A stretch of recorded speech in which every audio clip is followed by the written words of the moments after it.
Hello world. In 2022, my mother was diagnosed with stage 4 breast cancer.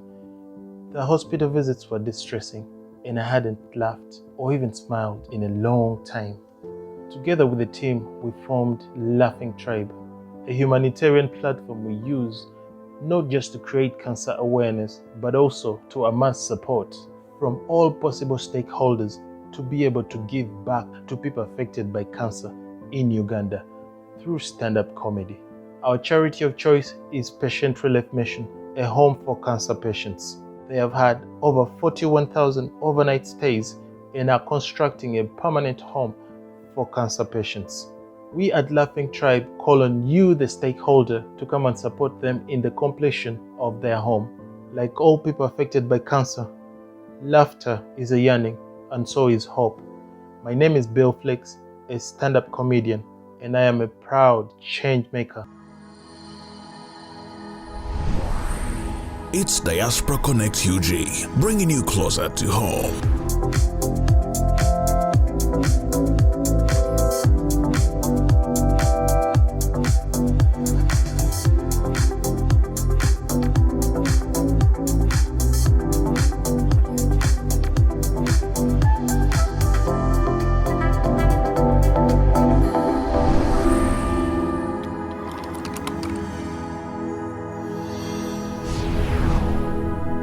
According to a report from the Uganda Cancer Institute, 10 million people die as a result of cancer globally. In Uganda, 33,000 people are diagnosed with cancer every year, and out of these, 7,400 are able to access cancer treatment. Very many people are not in position to access cancer treatment due to a number of reasons. With me on set today is someone who is not a cancer patient, but he has attended to a cancer patient months back, and he has experienced quite a lot of things in this whole process of attending to someone who was diagnosed with cancer. This person is someone close to him, and that person actually happens to be the mother who was diagnosed with stage 4 cancer in 2022. As a result of all this experience, the person I'm with on set today was inspired to start doing stand-up comedy, but with an aim of raising cancer awareness. On the show is Bill Flex, a stand-up comedian. He's with us here on Diaspora Connect UG. My name is Eric Boa. Join me as I welcome him on this particular episode. I'm happy to have you. Thank you very much, Eric. Bill Flex. The pleasure is mine. I'm really glad. Thank you. So, thank you for having me here. Thanks for choosing to speak to Yep. Diaspora Connect UG. Anytime. Yeah. The pleasure is mine. Bill Flex, Yes. It's a stage name, but the person viewing right now on Diaspora Connect UG would love to know who is Bill Flex? What's your real name? How did this whole idea of stand-up comedy come up? Okay, my name is Bill Opolot. How this stand-up comedy thing started? Do you remember the time during COVID? I remember The lockdown period. Mm. I mean, that time it got to a point where it got really stressful, and some of us didn't have work. We didn't have jobs and stuff like that. We were left at home. You would read books and then you get bored, you get tired, whatever you try wouldn't make sense. So I think lockdown for me birthed comedy, because I believe that I have I'm artistic in all different ways, so somehow I started doing videos that I would put out on social media and YouTube during lockdown, just funny videos, and a few friends and family would get excited about them and be like, oh, you actually have something going on, you should probably pursue and push it further. I was actually going to ask, Yeah. did you have this whole idea of doing it commercially, or you were doing it out of passion, just to utilize your time effectively during the lockdown period? I was actually doing it just to be sane during that period, because if you were left alone in the house, you could lose your mind. I was trying to do it just to be sane, just to pick the different pieces of joy amidst, whatever we were going through during that time. So I decided to, for me, by the way, in times of pain and things like that, one of the things that I look out for mostly is laughter, smiles, fun. That's who I am, and that's how I started doing comedy, putting the videos out there. Then after COVID, um, 2021, my mom had a lump on her right breast. Then there was a doctor that referred her to Nsambia Hospital. And when she came to Nsambia, now this was 2022, early last year, early 2022, she came to Nsambia Hospital, and then she was diagnosed with stage 4 breast cancer. Now, any person that's affected, any person that has a patient or any family that's affected by cancer knows the challenges that you go through, and smiling, laughing, and things like that is far away from that whole scenario. Yeah, like I told you, from pain, I'm always seeking laughter, joy, and things like that. That's how stand-up comedy evolved for me. Since I used to put out videos, I was like, you know what? Why don't I go out there face to face with people and also build a fan base and use this fan base to create cancer awareness?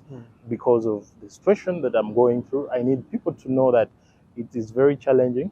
It's not a good place to be at, but with different people involved, different stakeholders. If I'm able to bring all these people together under the umbrella of Laughing Tribe, then yeah, we could do something. We could do something. So how did the name Laughing Tribe come up? Laughing Tribe. Who came up with that name, Laughing Well, Tribe, and why Laughing Tribe? Well, I founded Laughing Tribe just a few months after Mom was diagnosed. After the pain, after the tears, after the, I was like, you know what, this is too much. I'm really done with with crying and things like that. We are men. We try to be men, but behind the curtains, you start wailing. Yeah, you wail. Sometimes you get a pillow and hold it. And I'm somebody that would never show my mom my tears, because I also remember there's the time she was diagnosed, I was holding her documents, and we were going to see the oncologist. And Google is our best friend, like they say.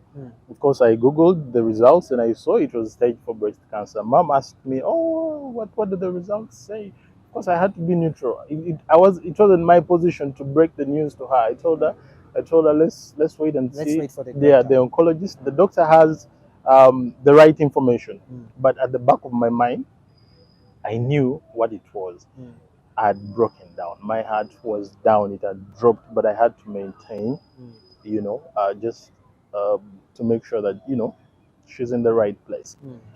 So after going through all that, one of the moments when I was at home, I reflected on the videos that I used to do and things like that. I was like, it kind of, made me smile. I was like, oh, this is actually nice. So I thought, how about um, we create a platform, an umbrella that encompasses, different comedians, and things like that. I could lead it since I'm also interested in this. That's how I formed Laughing Tribe Africa Initiative. So it's a team. It's not only one person. It's not right now. Right now, I can tell you, the team is very limited because Laughing Tribe is also very young. It's very young, but then there's steady growth. If you see, we've endeavored to try as much as possible and see that we create cancer awareness. We're in the right places and things like that, but we're hoping in the near future that the team grows. Did you get a platform to do your thing as Laughing Tribe right after its birth? Actually, yes. Because we know comedy has to you have to be out there. You have to be out there. You have to be in theaters. You have to be in these known restaurants. Yes. hangout places? So what we did as Laughing Tribe, we did our research. We tried to see. We looked at the comedians that would embrace us, open their doors to us, just association, to also understand the comedy industry in Uganda. I have a rough idea about the entertainment industry in Uganda, given my history of doing music. I used to rap. I used to be a hip hop. I used to Yeah. rap way back, yeah. And I've worked with Munji. I've worked with that whole group way back. So rubbing shoulders with these people and things like that, I have an understanding of what the entertainment industry is. So music is not really far from comedy. So we went out and met a few of these comedians, and then we also did a few practices with some of them. For me, what I wanted to know was, okay, I need to be able to establish my path. I need to be able to create my path. Yes, I'm all in for the comedy, but I also don't want to be sucked into places where certain things are stagnant. So what we did after that, we reached out to Amagara Cafe. It's in town, and they gave us a platform. They gave us their place, and as Laughing Tribe, we started having our very own events every end of the month, every last Friday of the month. And of course, we would invite friends and family, and things like that. It's encouraged us. It gave us more confidence and things like that. So we did that. Those few times we were at Tamagara, I think it gave us an experience. I don't need 1,000 experiences to foresee certain things. And after that, of course, with a few performances here and there, and I know I'm also very selective, by the way. When it comes to which platform you're getting on, because we have this integrity. We have a brand that we are trying to maintain. We're not just building it; it's there. We're trying to make sure that it's nothing erodes that. Yeah, yeah. Along the way, of course, we started organizing a fundraiser. We partnered with. Stop me if, because I don't know what questions you have really, but yeah, we partnered with Patient Relief Mission. Patient Relief Mission is an organization that takes care of cancer patients. And over the past 7 years or more, they have taken care of over 41,000 patients and their caregivers. They started in Kamwempe, renting a big house. They would take care of about 40 patients and things like that. And then they moved to Zambia. And this whole time, I was working with them. So there is that bond between me and the founder of Patient Relief Mission. A bit about the founder, Sheila Munyanziza. She's a two-time cancer survivor. You see how God does things. I'll get to that. It's a bit crazy. She's a two-time cancer survivor. So what I used to do, I am a filmmaker. My niche is documentaries, and I mostly work with NGOs. So Patient Relief Mission is one of the NGOs that I used to do work for, create stories and things like that, putting out cancer patients' stories and things. So I got to experience this whole cancer community. I don't want to call it a community. You had that opportunity of interacting with some cancer patients, Yes. and those attending to them. Yes, patients, their caretakers. I got to go to Mulago. I frequented Mulago Hospital. I frequented the wards and things like that. Then, of course, the love for Patient Relief Mission grew. 8 years is not a small time. The owner thought of a sustainability plan. The number of cancer patients is increasing. And also, there are challenges when it comes to paying rent. You have to do accommodation, you have to do feeding, you have to transport the patients and things like that. You have to get nurses to be able to take care of side effects of whatever medication the The patients are going therapies the through. patients have to go Yes, through. yes, and things like that. Looking at all these challenges, the founder of Patient Relief Mission thought it wise that we need to secure a piece of land, which they did in Kawolo. She secured an acre of land. It's quite substantial, an acre of land. And on that land, right now they have constructed a building. It's not yet finished. There's a structure that's raised. It's meant to be a permanent structure, Yes, it's right? meant to be a permanent structure. Thank you. And then also on that land, there's going to be a fish pond. They're going to be growing crops, nutritious foods for patients, and things like that. So fast forward, Sheila uh, has this hiccup of completing housing for the cancer patients. Then it happens to me also. I get to have a cancer patient. Guess who I call first?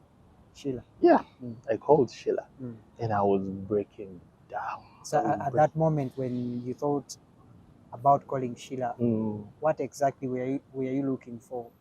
Were you looking for maybe how should we call it, psychological support or encouragement or something? Yes. Consultation. What was really in your mind when you called Sheila at that time? But I guess for me, I think it was overwhelming, first of all.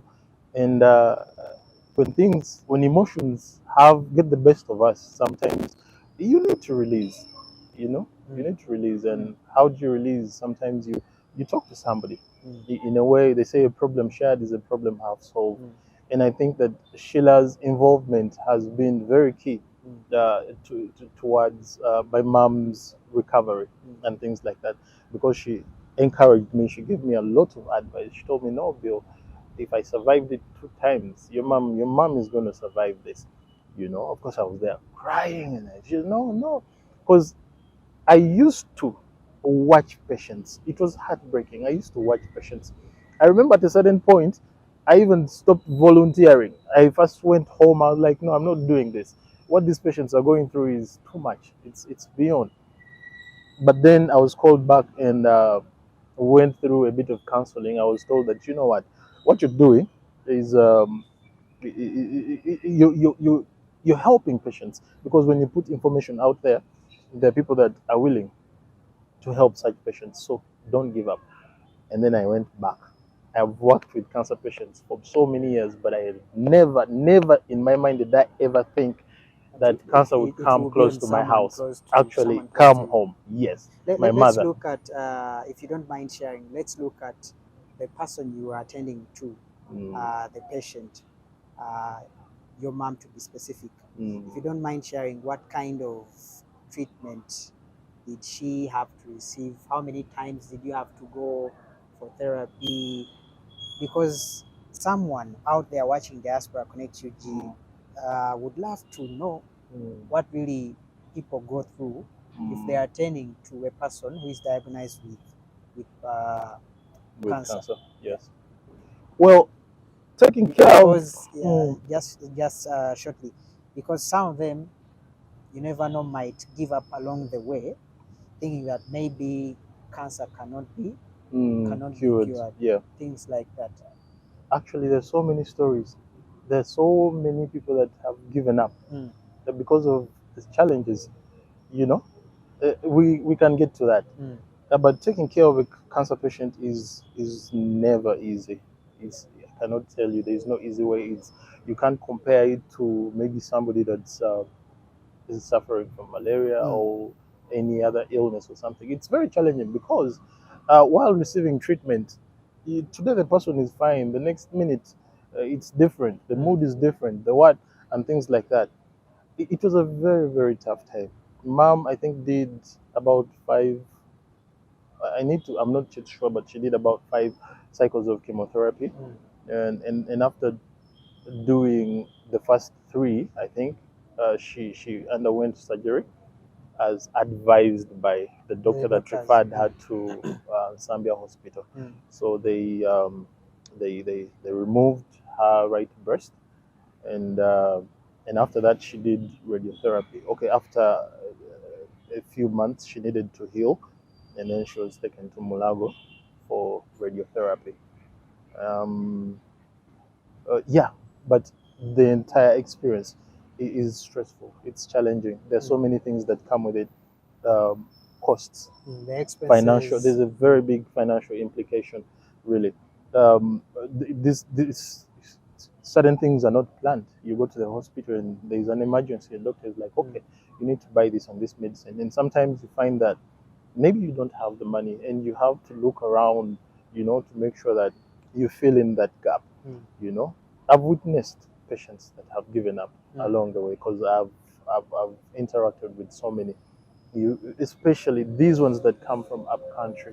You know the poverty levels. You know how it's crazy out there. Yes, we are Ugandans, and we depend on farming and things like that. But sometimes when you stretch out, you find that even these people that we expect to at least have a few farms that can keep them healthy, grow what and things like, they don't, you know. And unfortunately, it's mostly mothers. You see that. So with all these challenges in their homesteads, somebody falls sick, and after from one clinic to another, they're referred to a hospital. They have to go through about 4 or 5 different clinics, before somebody By the gets to time you get to Mulago. that point, By maybe the at the Cancer Yes, Institute. yes, it has increased. You see, and cancer grows so fast. It has rapid growth. So you find that this person comes here thinking that it's going to be a one-off. Even transport is very challenging for them. From up country, somebody tells you, I can't find 50,000 for a bus. They come to the hospital, they have no money to feed. They have to spend over a week, I've seen these people. Yes. a month, Waiting, by the way. Waiting. because it's only one scan available, Yes. things like that. Yes, the numbers are overwhelming. You find that they're depending on cassava and tea for a day, and that's a meal. And this is somebody who is undergoing treatment. Chemotherapy is very toxic, very, very toxic. Let nobody lie to you. It's very toxic medicine, and it needs to be what subsides the toxicity is healthy feeding. What foods is the patient eating? Greens, vegetables, fruits, and things like that. It helps, things that help to boost your immunity, because you're killing cells first of all, and of course the immunity goes down. So that means the cells have to be rebuilt, if I'm not Rejuvenated. Yes, yes, along the way, because the toxicity, it just weakens you. I remember my mom changed color. My mom is brownish. She became dark. Her nails were dark. She lost her hair. She got worried, being a young woman. She got worried. My hair. Told her, no, it's okay. It will grow. But it's challenging. But then the most important thing for any cancer patient is hope. Because hope is really important. Hope From is what you've very important. From what you've learned, or from what you've seen. Yes, hope. My mom has faith. First of all, this is what I would tell any family out there. If you're ever taking care of a cancer patient, the most important thing that you should do is instill that faith in the person and hope that, you know what, there's going to be a brighter day. Because I've seen people with stage 4 cancer, like my mom, that have healed. And I've seen people that are on stage 1 and stage 2 that haven't, because they lost hope. They gave up. They're like, no, I'm going through all these challenges. Then the pedestrian talk they hear from, maybe village mates and things like that. Oh, you're going to die. You've been bewitched. Because this this is unfortunately what they say in the villages. Because I'm sure we still have some people out there who think that cancer cannot be cured.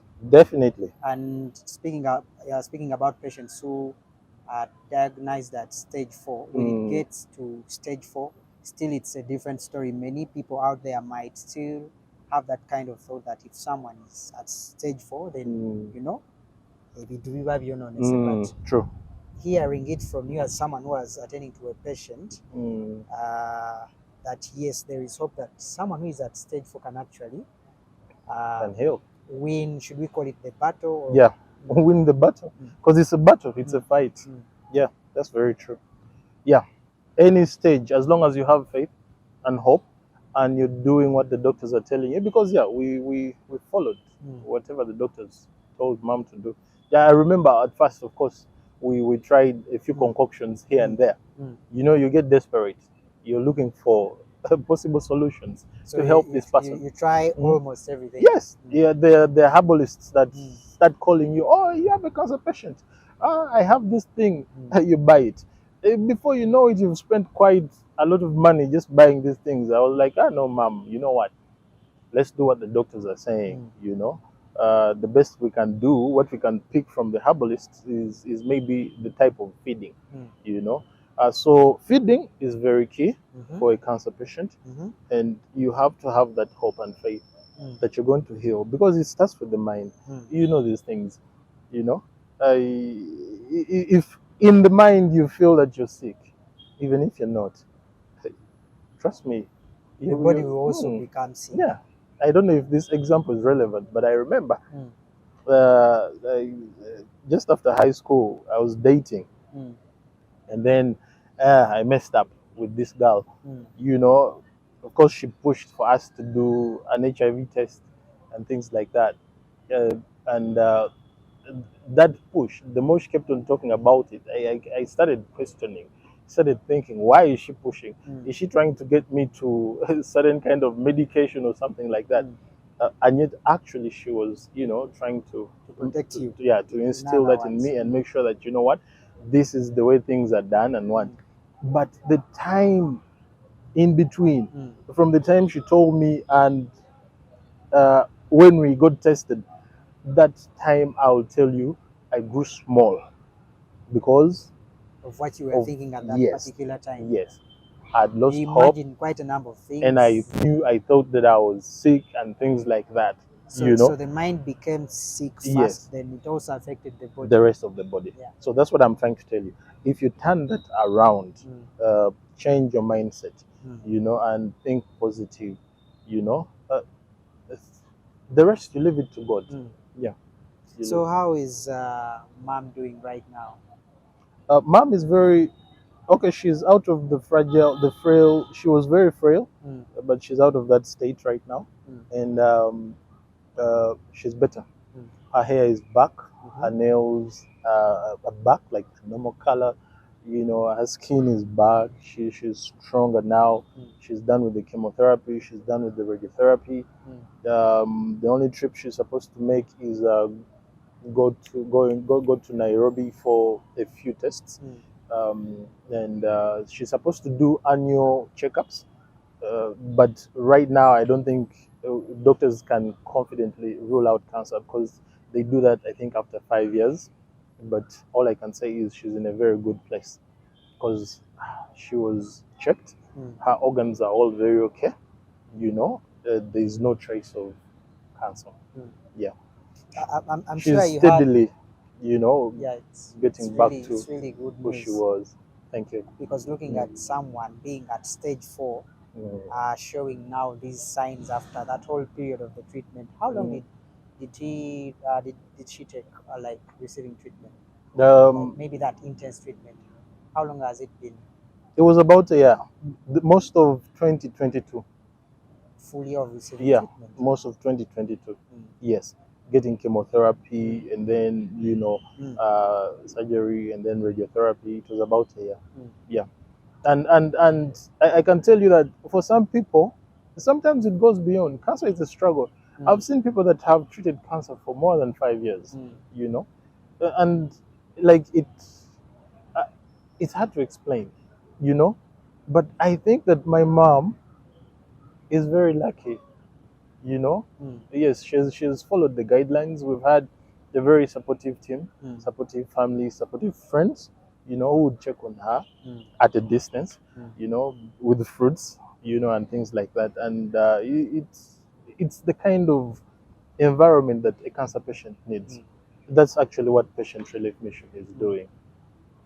Did those who are reaching out also have hope?